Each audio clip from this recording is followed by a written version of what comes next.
क्रोध जैसी बुराइयों से दूर रहते हैं, उन्हें मिलती है भगवान की कृपा। भगवद गीता के 4थे अध्याय के पहले श्लोक में श्री कृष्ण अर्जुन से कहते हैं कि तुमसे पहले मैंने कर्म योग का ये दिव्य ज्ञान सूर्य को दिया था।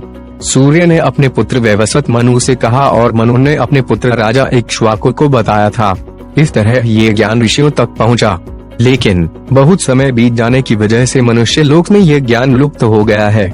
तू मेरा भक्त है और सखा है, इसीलिए मैं ये ज्ञान तुझे फिर से दे रहा हूँ।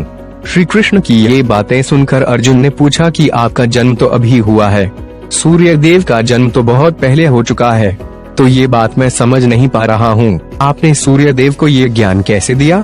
अर्जुन का प्रश्न सुनकर भगवान श्री कृष्ण कहते हैं कि मेरे और तेरे बहुत से जन्म हो चुके हैं, मैं उन सभी जन्मों के बारे में जानता हूँ, लेकिन तू नहीं जानता। मैं अजन्मा हूँ, अविनाशी हूँ। जब जब धरती पर धर्म घटता है और अधर्म बढ़ता है तो मैं अपनी योग माया से प्रकट होता हूँ। मैं मेरे भक्तों की, संतों की रक्षा के लिए और पापियों का अंत करने के लिए अवतार लेता हूँ। जो भक्त मेरे रहस्यों को समझ लेता है उसे मेरी कृपा मिल जाती है और फिर उसकी आत्मा फिर से जन्म नहीं लेती है। जो लोग भय और क्रोध जैसी बुराइयों से दूर रहते हैं उन पर मेरी विशेष कृपा रहती है। जो भक्त जिस तरह मेरी कृपा चाहता है मैं उसी तरह उन पर कृपा करता हूँ, क्योंकि सभी मनुष्य मेरे ही मार्ग का अनुसरण करते हैं। मनुष्य लोक में कर्म ही प्रधान है।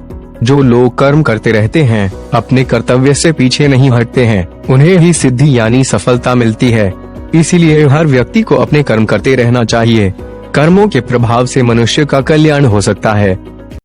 Powered by Arthros Clinic, a dedicated center for arthroscopy and sports injuries.